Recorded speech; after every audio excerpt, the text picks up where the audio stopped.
Jets Ward.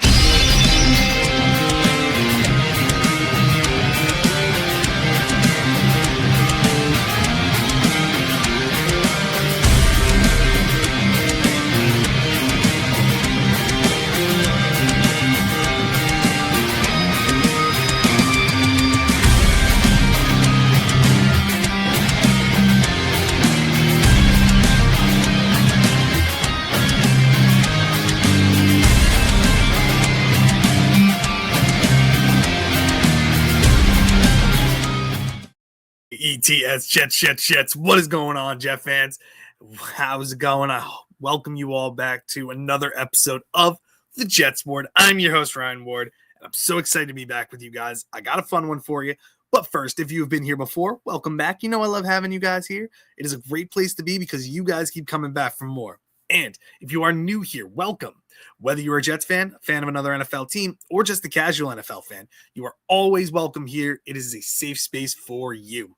Now, guys, the NFL draft is a day away, and I'm so excited. I'm pumped. A little disappointed. I will not be able to go live for the NHL draft. I will be away on a school field trip to DC with students and everything for basically Thursday, Friday, and won't be coming home till late Saturday night. So I'm planning on doing a live stream Sunday night to go over everything about the NFL draft with you guys, my reaction to all the Jets picks, and big moves and things that have happened during the draft, and my expectations after the NFL draft as well when it comes to free agency, undrafted free agency, things like that. But I have a fun one for you in this one. I'm going to be giving you my final 2026 NFL mock draft, 7 rounds, focused on all the New York Jets, what I think they are going to do. Now, there are going to be trades. There are going to be a lot of shocking picks, but this is what I think could happen in the NFL draft. It's my final one. I'm sticking to my guns on this one, what I think should happen. And without further ado, let's get into it. The New York Jets are on the clock at pick 2, and the phone is ringing. It's ringing a lot, but we don't get an offer that we enjoy. We don't get an offer that we like. So with the second overall pick, first one for the New York Jets, we draft edge rusher, linebacker, Orville Reese from Ohio State, 20 years old, 6'4", 241 pounds, coming in, fits the Jet system perfectly. He's going to be pick number 2 for the New York Jets, coming in. And honestly, I think this is the way they were going to go the whole time. I think he fits the defense that we want to have. He can play as a linebacker. He can play down as an edge rusher. He can play all over the defense. He is a chess piece. He is a baller. Solid in the pass game. Solid as a run defender. Can do everything.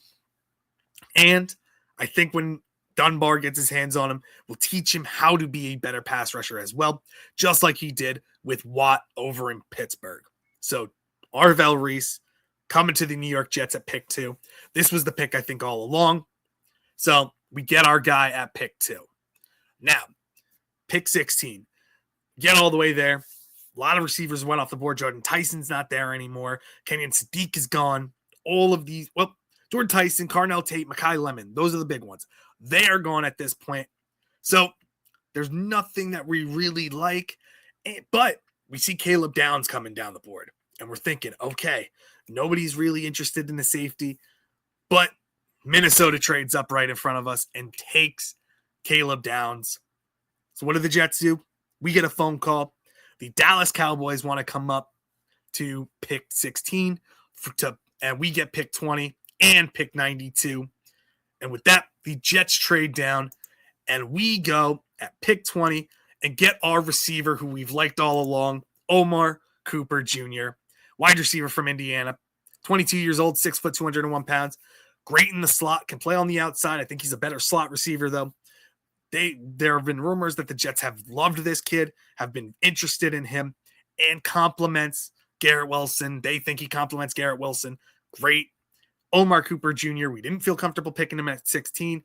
We want to get him later in the draft. We have an opportunity. We take it. Omar Cooper Jr., pick 20. Jets get their number 2 wide receiver. Now with pick 33, Ty Simpson, gone. Cardinals did in fact trade up and take him in this draft. So Ty Simpson off the board. There are a lot of players we like, but we get another phone call. This time it's the Cincinnati Bengals. They want to move up from pick 41 to pick 33. So there's a player they love on the board still there. We end up moving back to pick 41 and acquire pick 72 from the Cincinnati Bengals. And now we have 2 third-round picks. And at pick 41, we take linebacker Anthony Hill Jr. from Texas, guy who plays much bigger than he actually is. He's 6'2", 238 pounds, flies around the field, right sideline to sideline, solid in coverage, solid in run defense as well. Interior linebacker that you put him right next to Demario Davis, have Jamien Sherwood move to the outside as well. And honestly, with a linebacking core of Demario Davis, Anthony Hill Jr., and Jamien Sherwood, with Arvell Reese playing at the edge position, I think that defense, the core of that defense, is stacked right there. Love Anthony Hill Jr. I know a lot of people would say Jacob Rodriguez. I think Anthony Hill Jr. is just a better prospect and a better player and somebody who's going to fly around the field and do what he can do, be a leader on that defense, and I think can learn a ton from Demario Davis as well. So we get our linebacker as well, Anthony Hill Jr. coming at pick 42 or 41. Then we get to pick 42. No phone is ringing. We have a player that we really like there. We are going to stick to building up this defense. We go safety, AJ Halsey, physical guy, downhill thumper, can cover as well, solid when it comes to coverage, ball hawk. He's always around the ball, but a guy who can come in and run support, physical guy, 5'11", 215 pounds, physical muscle, great tackler, solid cover guy as well. Can learn a lot with Minkah Fitzpatrick back there as well. So AJ Halsey, build up this defense. 3 standout defensive players right off the bat. And we get our number 2 receiver. Now, we get to the first pick that we traded for from the Cincinnati Bengals. We get their 3rd-round pick. And honestly, I'm going to go with an underrated player here. Everybody's saying tight end's a big need, and I agree. We have Mason Taylor, who I liked a lot. Think he can come out and explode with Geno Smith as his quarterback. But we have Jeremy Ruckert as number 2. Not the best receiver, solid blocker, though. We need a change of pace tight end, somebody who can run, who's a matchup nightmare. And I know a lot of people are going to think I'm going with Justin Joly. I'm not. I'm going with a guy who I think is very underrated in this draft class. I'm going with tight end Michael Trigg from Baylor. 23 years old, 6'4", 245 pounds. Fast, physical, angry runner. Tough to bring down with the ball in his hands. Not the best blocker, but with a little bit more technique and practice, he's got the strength to be a solid blocker. And another guy who comes in and is just a matchup nightmare. Think of Harold Fannin Jr. from Cleveland. What they got with him, Michael Trigg is, I think, a little bit more athletic, a little bit quicker, and a little bit stronger than him. Michael Trigg could be somebody who comes out of nowhere and is a draft steal at this point. So Michael Trigg coming in at pick 72. Now, with our 2nd, 3rd-round pick, we could go a lot of different ways. We could go offensive line. Jennings Dunker is somebody who could possibly still be around at this point.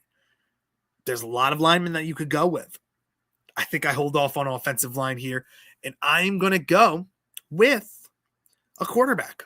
I'm going to take Drew Allar. I think the Jets really like him. I think he fits Frank Reich's system very well. A guy who has a ton of arm talent. You work on his footwork and got a quick release, smart with the football. Somebody who has a lot to prove coming out of Penn State after that injury-riddled season and a little down year beforehand.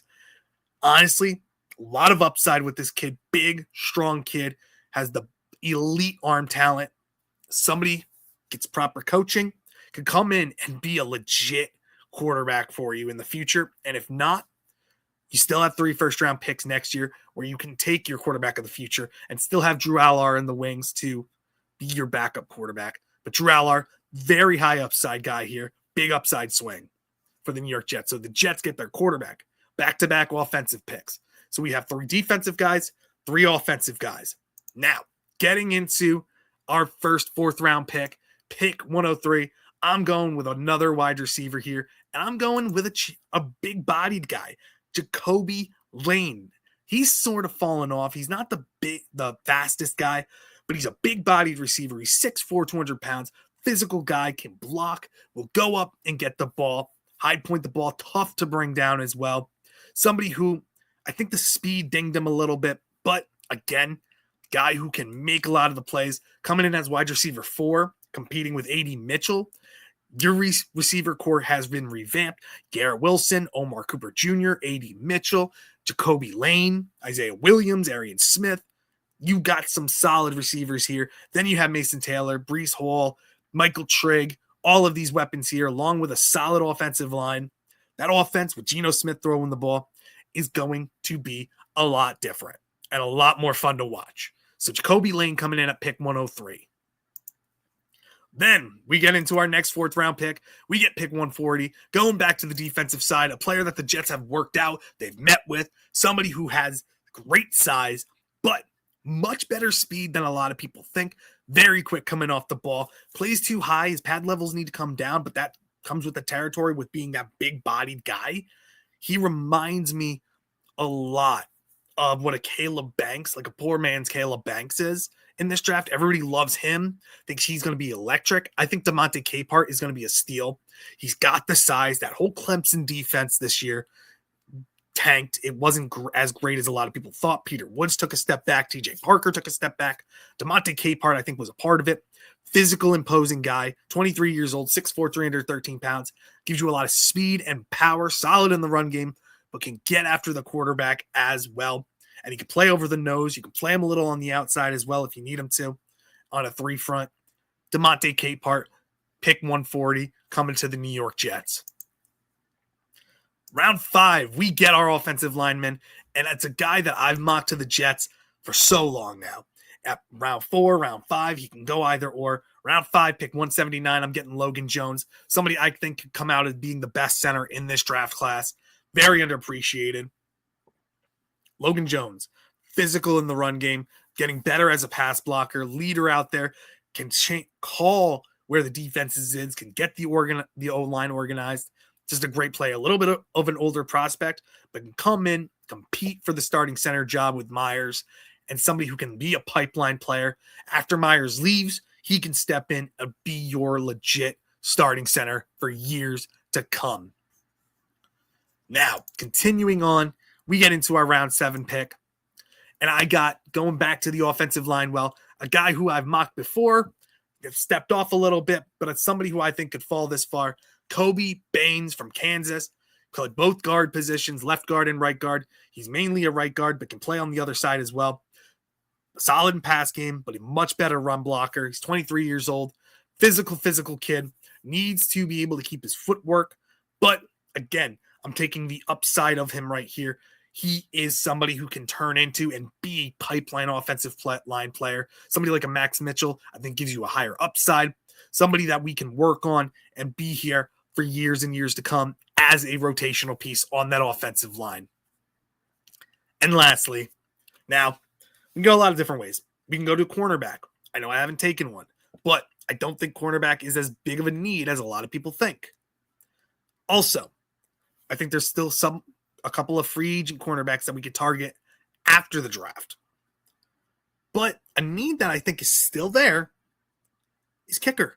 We signed Cade York, but I think we need to bring in competition. He's a young, fun guy to see, but his career hasn't been really great. But there was a kicker that came out of nowhere. We have Matsuzawa from Hawaii, who I love. I would not be upset with taking the Tokyo Toe.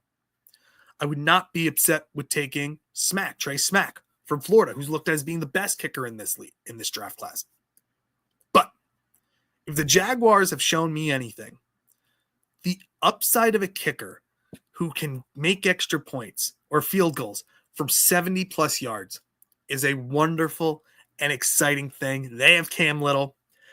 They are making me want a kicker like that, and I'm going with a guy who came out of nowhere. He's an athletic freak, ran a fantastic 40 at his pro day. I'm going with kicker Joffrey Murphy. Joffrey Murphy from the University of Texas at San Antonio. King like just a boot, a cannon of a leg.